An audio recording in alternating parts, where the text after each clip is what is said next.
Bonjour à tous les amis, bienvenue dans cette nouvelle preview, 9ème preview avec Sens Tactique évidemment. Je suis Tommy et comme à chaque fois je suis avec Adri pour cette fois-ci parler du SB29, le stade brestois. Petit tour en Bretagne, petit tour par chez nous Adri, comment ça va? Salut Tommy, salut à toutes et à tous. Écoute, ça va très bien. On se rapproche petit à petit de la première moitié de tableau. C'est tout simplement le dernier club, entre guillemets, donc de la deuxième partie de tableau de l'année dernière. Voilà, petit tour en Bretagne aujourd'hui, petit tour dans le Finistère pour s'intéresser au stade brestois. Ouais, on va s'intéresser au Stade Brestois. On vous rappelle évidemment les amis, vous pouvez nous retrouver sur tous nos réseaux, Sens Tactique, majuscule OS, majuscule OT, sur Twitter, Instagram, TikTok. Vous pouvez nous retrouver, on s'est retrouvé d'ailleurs sur Twitch dimanche soir. C'était pour la rencontre entre l'OM et le Stade de Reims. On rappelle la première journée de championnat qui est passée au moment où on fait ces vidéos. Cependant, ça n'empêche pas que nous, vous nous connaissez, on n'est pas dans la culture de l'instant. Donc on va pas changer comme ça de fusil d'épaule sous prétexte qu'il y a eu des résultats ce week-end. On fait abstraction évidemment de ce qui s'est passé et on continue de vous délivrer ces previews. Du coup, comme d'habitude, vous en avez maintenant l'habitude. Petite répétition, vous en avez l'habitude. On va commencer d'abord par la saison dernière avec notre Mister Data Adri qui va nous donner toutes les informations. Ensuite, on va passer à la deuxième partie, on va parler du mercato du SB29 et ensuite on va terminer par nos attentes pour la saison prochaine, le calendrier des du coup les 3 prochaines journées pour le stade brestois. On reparlera peut-être un petit rapidement de ce week-end, juste un petit mot rapide quand même, vu qu'on a l'information.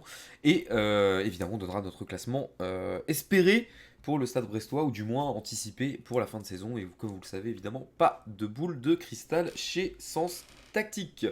On va commencer, Adri, si ça te va. Let's go. C'est parti, tu vas nous parler de la saison dernière du stade brestois. Ouais, comme à chaque preview, la première partie, c'est un petit flashback de ce qui s'est passé la saison dernière pour le stade brestois. Donc le SB29 qui a terminé 11e de Ligue 1, 12e attaque à égalité avec Montpellier et 14e défense. Et il termine finalement avec une différence de -8. C'est 13e à domicile et c'est 11e à l'extérieur. Ça reste, je trouve, assez régulier un peu partout. En vrai, que ce soit l'attaque, la défense, domicile, extérieur, on reste quand même un peu dans la même lignée. Les meilleurs buteurs du côté du Stade Brestois, Franck Honora qui termine à 11 buts, Steve Mounier qui termine à 9 buts et enfin Irving Cardona et Martin Satriano qui termine à 4 buts. On notera quand même que Martin Satriano, c'est sur 6 mois puisqu'il était en prêt de l'Inter Milan. Donc important de le signaler. Les meilleurs passeurs, Romain Del Castillo avec 6 passes décisives, Franck Honora, encore lui avec 4 passes D, et enfin Cardona avec 2 passes décisives. C'est une phase allée qui est donc terminée avec 25 points, 13e, et 48 points à la fin. Donc finalement un peu moins bien la phase retour, mais au final ça t'a permis de grappiller quand même 2 places parce qu'ils étaient 13e à la mi-parcours. Euh, c'est vraiment pour le coup Brest. Alors, évidemment que ça reflète un peu la saison et le classement, mais Brest, c'est une saison en dents de scie de dingue l'année dernière. C'est-à-dire que après 11 journées, Brest n'avait pas gagné en Ligue 1 et était 18e avec 6 points. Ouais, c'était compliqué, hein. C'était compliqué. Déjà, franchement, après 11 journées, tu as moyen de ne pas être serein, vraiment. De ne pas avoir gagné après 11 journées, d'avoir que 6 points, c'est vraiment très peu. Et derrière, et dans la foulée, t'enchaînes avec la série historique du club avec 6 victoires consécutives en Ligue 1. Donc le plus de succès d'affilée de l'histoire du club. En plus, c'était pour commencer cette série de victoires, une victoire à domicile face à Monaco. Et il y avait en point d'orgue, j'ai noté aussi la victoire au Vélodrome, 2 buts à 1. Donc vraiment une saison faite de haut et de bas, tout simplement. Et je dirais au final, si on veut faire un rendu un peu plus global, je trouve quand même une saison quand même assez réussie pour Michel Derzakarian. On se souvient, puisqu'il y avait eu, alors, on ne parle pas d'échange, mais on peut dire ça comme ça, avec Olivier Dalloglio qui était parti, lui, du côté de Montpellier. Et du coup, voilà un maintien acquis aussi au mois d'avril pour les Brestois. Ouais, Brest, c'est une équipe, on l'a vu la saison dernière, qui surprend, moi en tout cas de mon côté, qui me surprend assez agréablement. J'en parlerai notamment sur la deuxième partie, donc je vais pas cramer toutes mes cartes sur ce que. Parce que ça va m'aider un petit peu dans mon explication plus tard. Tout ce que je dirais juste, c'est que oui, une saison d'Annecy, c'est une équipe de milieu de tableau, et là on est clairement dans la dynamique d'une équipe de milieu de tableau, mais ça malgré tout, considérer Brest comme une équipe de milieu de tableau, c'est quand même pas mal, j'y reviendrai plus tard. C'est quand même, je trouve, plutôt bien pour le Stade Brestois. Maintenant, ouais, il y a eu trop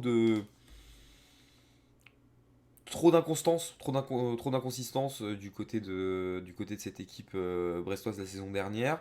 On a quand même vu de belles choses.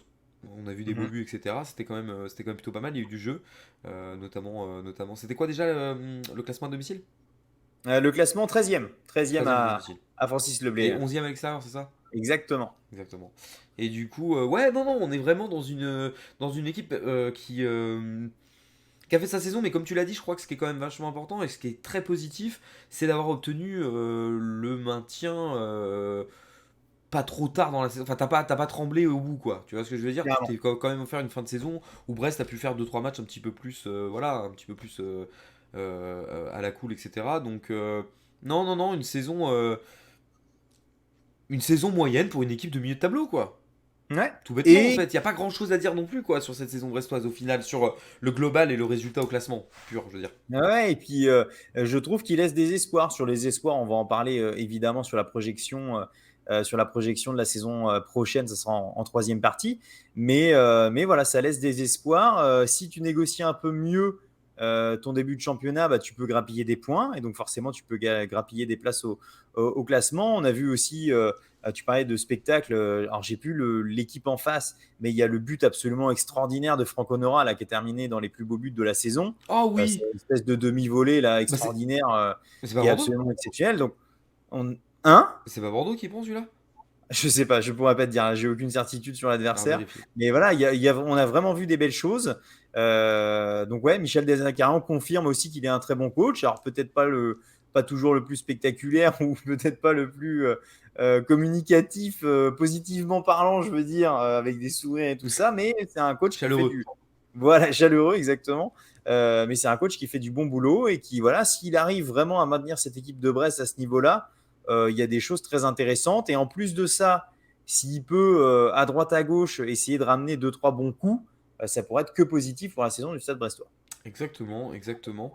Et comme tu dis, ouais, l'importance, je trouve, de Michel Derzakarian, qui mine de rien, Derzakarian, c'est vraiment quelqu'un, quand il arrive dans des clubs, Mm. peu importe la situation, peu importe ce qui se passe, il arrive justement, je pense, c'est ce flegme un peu, c'est cette manière d'être qui fait qu'en fait, il est imperméable. Et je crois qu'en fait, ça c'est ultra bon pour son groupe.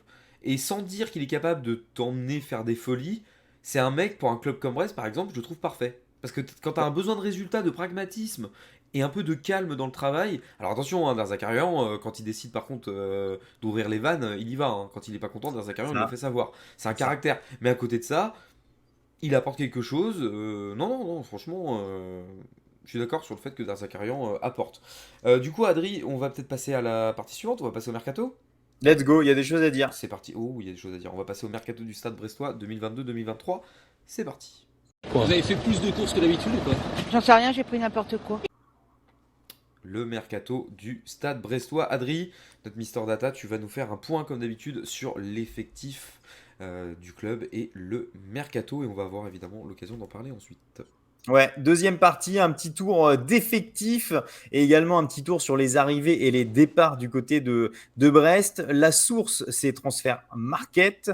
La petite précision habituelle, c'est que quand on tourne la vidéo, là on est le 8 août, donc évidemment qu'il y a encore plein de transferts, plein de mouvements qui n'ont pas eu lieu et qui vont avoir lieu après. Donc si vous matez cette vidéo dans les jours, semaines à venir, il y aura peut-être des éléments manquants à ce moment-là. On fait évidemment avec ce qu'on a au moment où on tourne cette preview. Donc, pour l'effectif tel qu'il est, au moment où on tourne, on a Bizot, Blasquez, Couder, Chardonnay, Duverne, Brassier, Erel, Uronen, Fadiga, Belkebla, Magnetti, Mbok, Pereira, Lage, Belaïli, Filipotto, Saïd, Honora, Del Castillo, Dembélé, Mounier, Cardona et Jérémy Ledouaron.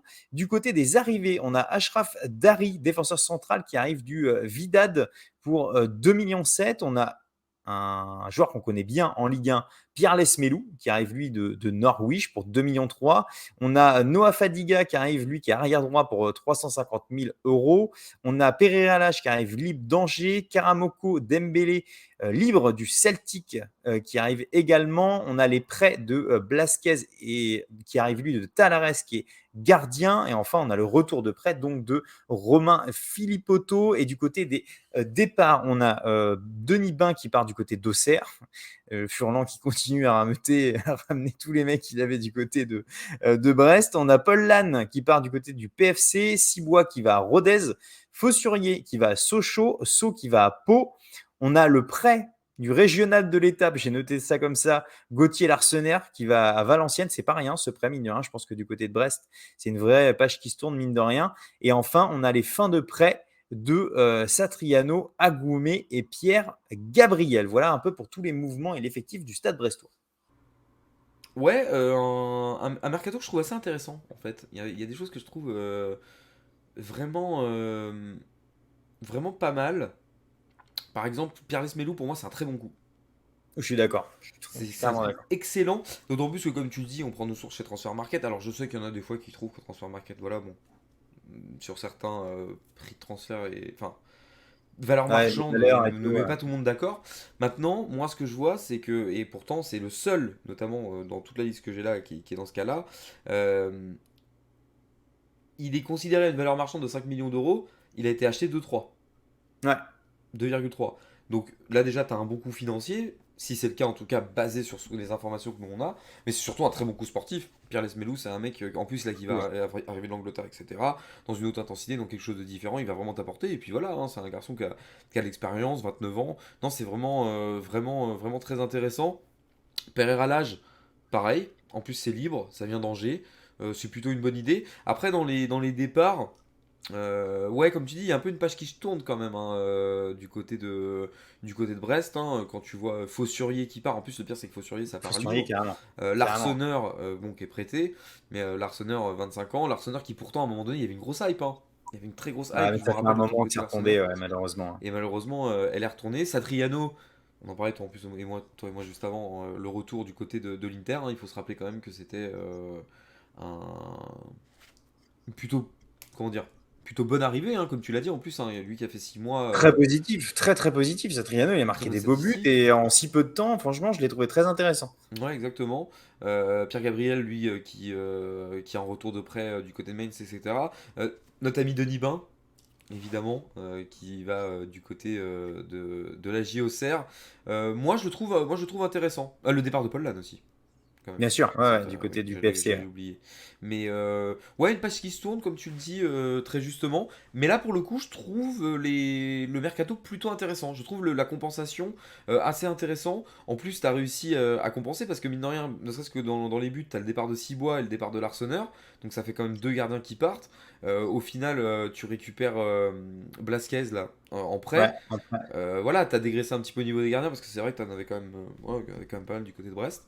Non, moi je trouve que c'est plutôt intéressant. Et puis surtout, en plus, il y a aussi un mercato qui est assez jeune. Tu vois, Dembélé 19 ans, Fadiga 22, Dari 23. Ouais, non, c'est plutôt pas mal. Et je trouve que, en tout cas, moi sur le papier, ça me donne envie. La compensation, en tout cas, me donne envie, moi. Ouais, carrément. Moi, j'avais noté, tu vois, dans les possibles arrivées, qu'il fallait un milieu. Et ça, je l'avais noté avant l'arrivée de Lesmelou. Donc voilà, ça faisait du coup partie effectivement des envies du board. Donc ça a été parfaitement géré avec l'arrivée de Lesmelou.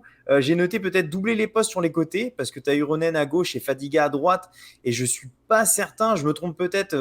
Dites-nous, supporters brestois, mais je suis pas sûr que Chardonnay, Duverne et Brassier RL, ça joue sur les côtés. Je crois pas. Je crois que tout ça, c'est du central, a priori, si je dis pas de bêtises. Brassier, je me souviens pas l'avoir vu jouer sur un côté.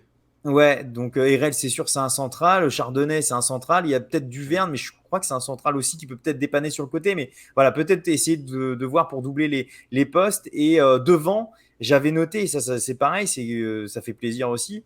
Je disais, Mounier et Cardona, c'est bien, c'est intéressant, on l'a dit. Ils sont deuxième et donc troisième meilleur buteur du club. Mais est-ce que c'est suffisant pour peut-être viser un petit peu plus haut, mine de rien? Et on voit que là, dans les dernières rumeurs, c'est pas fait, mais c'est dans les rumeurs qu'on a là sur ces derniers jours, Brest est très intéressé par Islam Slimani et par Wang, le joueur de Bordeaux. Donc, alors je ne sais pas la plus-value, mais je trouve que par rapport à l'échelle de Brest, je trouve que c'est des noms C'est quand même ambitieux. intéressants. Ouais, exactement. Je trouve que c'est plutôt ambitieux. Donc, je trouve ça plutôt cool. À voir si ça va être fait, etc. Mais voilà, je trouve qu'il y a de l'ambition et que Fosurier, voilà, il avait un certain âge, mais lui, c'est pareil, il représente vraiment Brest de ces dernières années. Ouais. Hein. Clairement, tu l'as dit aussi avec l'Arseneur qui est juste prêté, mais lui, c'est carrément le régional de l'étape.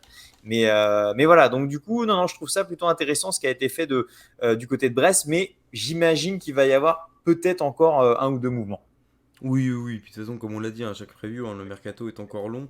bien sûr. Voilà, on va pouvoir attendre. Il y a encore 3 semaines facile de mercato. Donc on va attendre de voir ce que ça donne. D'ailleurs, Adri, je te propose qu'on passe à la troisième partie. Allez, Si ça te va, les amis, on va passer à la troisième partie. On va passer à la saison prochaine. Notre projection, la projection Sens Tactique pour la saison 2022-2023 du Stade Brestois. C'est parti. Muscle ton jeu, Robert. Si tu muscles pas ton jeu, fais attention. La saison 2022-2023 du Stade Brestois qui a donc commencé hier, hein, comme tous les clubs de Ligue 1, la J1 qui était hier. On tourne lundi, là, le lundi 8 août. On rappelle, défaite à Lens 3-2 pour le Stade Brestois. Voilà, on va pas rentrer là-dedans en détail, parce que comme vous l'avez dit, on essaie quand même de mettre ça de côté, parce que pour nous, voilà, on avait déjà tiré nos conclusions. Nos recherches, on va dire, voilà, sur le sujet. On va commencer du coup par le calendrier. Quels sont les 3 prochains matchs? Du coup, on a vu donc déplacement à Lens qui s'est soldé par une défaite. Quels sont les 3 prochains matchs du Stade Brestois? alors pour se remettre en confiance, deuxième journée, c'est une réception de Marseille, histoire de se remettre tranquillement en confiance. Déplacement à Angers et enfin réception de Montpellier. Ça, c'est pour les 3 prochains matchs du côté de Brest. On a vu à Lens, sans rentrer dans les détails, n'hésitez pas à nous rejoindre, notamment dans les live Twitch, parce que c'est là qu'on en parle le plus. Mais voilà, un match où Brest s'est vite fait déborder et a quand même bien réagi. Ils auraient même pu peut-être accrocher un petit quelque chose, mais quand tu perds 3-0 à Bollard, ça devient quand même compliqué Soto 4-3, Brest 0, quoi. Voilà, exactement. Ça devient un peu compliqué. Bon, deuxième journée, tu reçois Marseille. C'est pas un cadeau quand tu vois qu'ils se sont lancés avec un 4-1 face à Reims. Après, voilà, encore une fois, c'est du début de saison. C'est les résultats des premières journées. Je pense pas qu'il faut tirer de conclusions hâtives là-dessus. Mais voilà, je trouve qu'enchaîner par Marseille, c'est pas un cadeau. Même si c'est à domicile, c'est pas un cadeau. Non, c'est pas un cadeau, non, c'est un cadeau pour personne, hein. Prendre l'OM, c'est jamais rigolo. En plus, d'autant plus, Non, comme tu le clairement. dis, qu'est-ce qui s'est passé? Voilà, l'OM qui a parfaitement réussi son entrée hier. Donc voilà, après, on sait que c'est toujours aussi compliqué que tu dors, mais on n'est pas là pour faire la prévue de l'OM. Mais dans tous les cas, c'est vrai que, bon, c'est quand même pas un cadeau. C'est jamais un cadeau. Non, non, clairement. Mais voilà, maintenant, va falloir essayer de prendre des points là dans les 3 prochains matchs avec donc la réception de Marseille, déplacement à Angers, la réception de Montpellier qui va être un duel du coup entre les deux anciens coachs avec Olivier Daolio qui va être aussi intéressant à suivre. Exactement. Du coup, on va passer, Adri, à ta vision. Qu'est-ce que tu Mhm. attends, toi, pour la saison 2022-2023 du Stade Brestois? Ouais, justement, moi, Michel Desarcarian, il entame sa deuxième saison au club. Je suis assez impatient de voir cette deuxième saison, j'avoue. Je trouve qu'il a quand même réussi à redonner pas mal de confiance à un groupe qu'en manquait. Même si j'aimais bien moi le travail de Dalloglio, on avait eu quand même écho de soucis dans le vestiaire, etc. Que c'était pas toujours la joie, qu'en tout cas peut-être que Dalloglio avait du mal peut-être à gérer les hommes, un groupe, au-delà du football. Donc voilà, Michel Desarcarian, ça il sait faire, il n'y a pas de souci. Donc je trouve qu'il a réussi à redonner pas mal de confiance. Il faut confirmer. C'est aussi souvent le plus difficile. Même si Brest termine en milieu de tableau assez tranquillement cette année, il ne faut pas oublier qu'il y a une épée de Damoclès cette saison avec les 4 descentes. Donc il faut rester prudent, vraiment. Surtout s'il y a des performances en dents de scie, comme on l'a vu la saison dernière. Attention de ne pas se laisser engluer. Bon, heureusement, Brest a réussi à réagir, mais faut pouvoir le faire. C'est pas donné à tout le monde.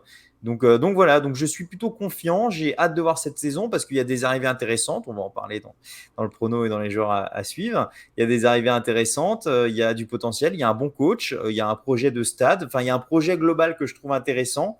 Voilà. Le seul souci, c'est que Brest, pour moi, ça reste quand même de base un club qui joue plus ou moins le maintien, de près ou de loin, même si l'année dernière, il termine 11e. Donc voilà, attention, il y a quand même les 4 descentes, donc petite méfiance. Ouais, alors justement là je vais enfin pouvoir venir à ce que je disais dans la première partie où j'étais peut-être un petit peu vague, un petit peu flou, ce que je comprends parce que je voulais en venir là. Euh, pour moi Brest c'est un club qui est vraiment en pleine, je pense dans une vraie dynamique positive. C'est un club qui a remonté en 2019, qui a terminé 14e, ensuite qui a terminé 17e la saison d'après, mais on sait un petit peu la particularité, si je ne me trompe pas, c'était dans la foulée du Covid, donc c'était l'année suivant le Covid. Donc voilà, c'était un peu une année compliquée pour tout le monde. Là, ça finit 11e la saison dernière. Donc moi, personnellement, je trouve ça... euh, je trouve que c'est intéressant. Je trouve que ce que fait Brest est intéressant. Comme tu le dis, ça joue peut-être de près ou de loin la montée. Je me suis posé la question quand tu as dit ça. Moi, je dirais que ça joue de loin. Je trouve que Brest Je aujourd'hui suis s'offre d'accord. un petit peu.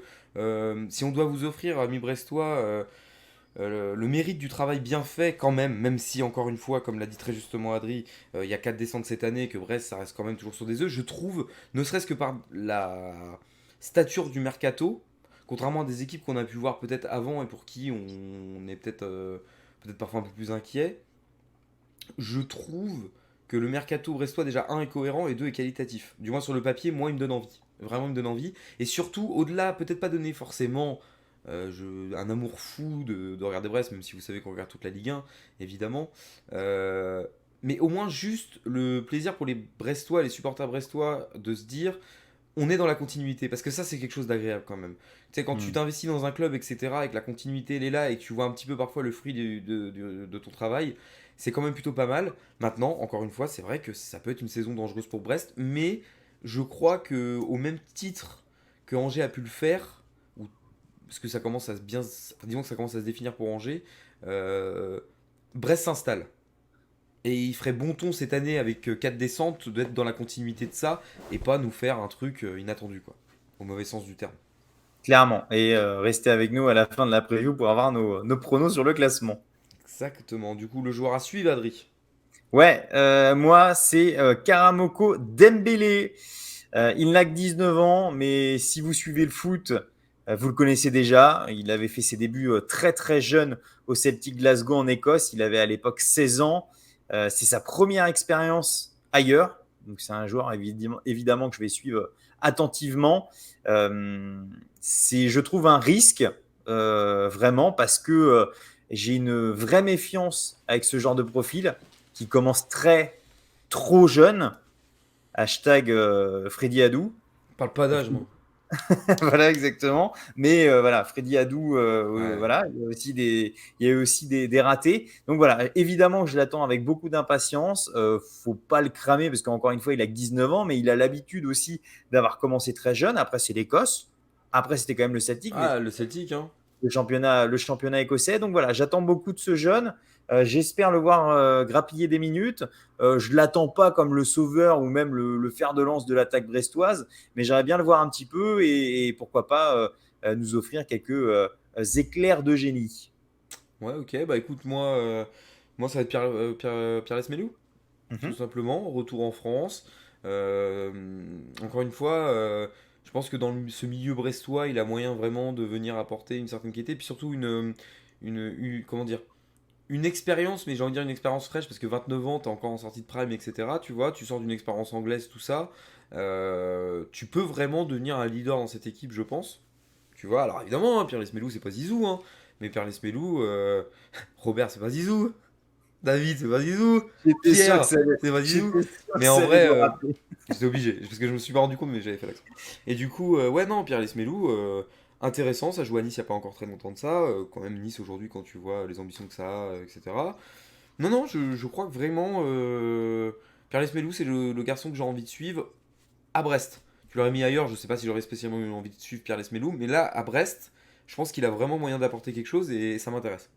Ouais, ça match bien, évidemment. Dites-nous, les amis, qui vous allez suivre, vous, de votre côté, pour la saison à venir du côté du SB29. Et du coup, Adri, quelle est ta projection au classement pour Brest la saison prochaine? Bien sûr, le prono, comme d'habitude, on met un petit message à chaque fois avant de se lancer dans les pronos. Euh, En général, on va être quand même en dessous des attentes des supporters, ce qui est normal. Quand on est supporter, on veut le meilleur pour son club. Donc, on essaye juste de notre côté d'être un peu pragmatique, mais on sera sans doute pas à la hauteur de vos espérances.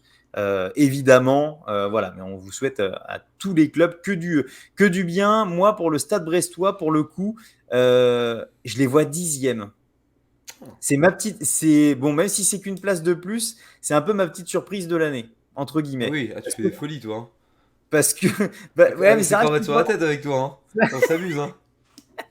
ça reste la première partie de tableau pour Brest. Ah oui, oui, non, mais c'est bien, Tu vois. bravo. Donc je vois, voilà, je l'ai noté, hein, je l'ai noté tel quel. Je vois Brest faire une belle saison. Vraiment, je trouve qu'il y a de la qualité, il y a un super coach qui apporte des garanties énormes. Je me dis aussi que vu les noms là en ce moment qui sortent, ça peut être très intéressant, vraiment, vraiment. Donc voilà, en plus de ça, on ne l'a pas dit, mais si tu arrives à garder tes meilleurs éléments comme Honora, qui sort d'une très bonne saison, je pense que tu as vraiment moyen d'offrir une très belle saison du côté du Finistère. Donc ils seront 10e pour moi. Bah écoute, l'analyse va être à peu près la même. Moi, je les ai mis 11e, donc dans la continuité. Pour une raison simple, c'est que, comme je l'ai dit, je le répète encore et j'essaye de garder un peu ce credo, surtout pour le bas, ça va rouler fort, je pense, cette année. Je pense que contrairement à l'année dernière où il y avait pas mal d'équipes décrochées et tout, je pense que ça va rouler fort. Il y a 4 descentes, tout le monde va avoir un petit peu chaud là, jusqu'à la 10e place. Donc, et puis on le sait, hein, le championnat est de plus en plus ouvert, on l'a vu l'année dernière, donc, et compétitif. Donc moi je mets 11e et je trouve que c'est une saison réussie si t'es 11e. Parce que mine de rien, comme je disais tout à l'heure, t'as été 14e, 17e depuis ton retour en Ligue 1. T'as été 14e, 17e, ce qui est bien en plus, hein, depuis un retour en Ligue 1, c'est pas mal. Hein. 17e, je pense que t'aurais préféré refaire 14, mais bon. 14e, 17e, 11e. Là, si tu refais 11e, t'as une sorte de continuité. Et surtout, comme tu dis très justement, tu es aux portes du haut de tableau et aux portes de la première partie de tableau. Mais maintenant, il faut que Brest prenne le temps et continue de construire. Et d'autant plus que si je ne me trompe pas, Adri, tu vas me confirmer, parce que je sais aussi que tu travailles bien tes fiches.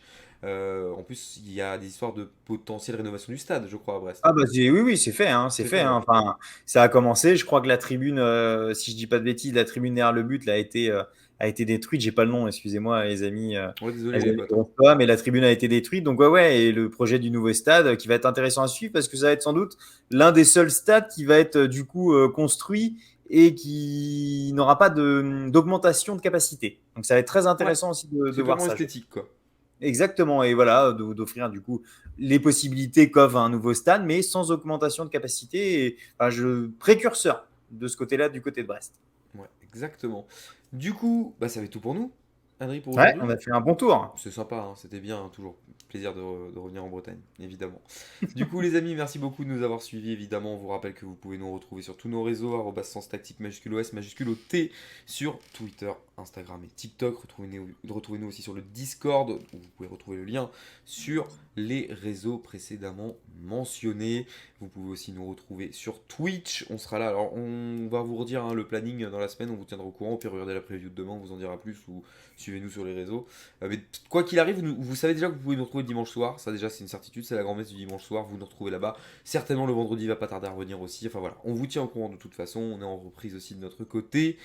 Merci Adri d'avoir été là avec moi pour cette preview. Et je te laisse Merci, le mot de la fin Denis. comme à chaque fois. Comme d'habitude, les amis, on vous souhaite à toutes et à tous une bonne journée, une bonne soirée en fonction de l'heure à laquelle vous nous regardez. On se retrouve demain pour une nouvelle preview. Et d'ici là, vive le football.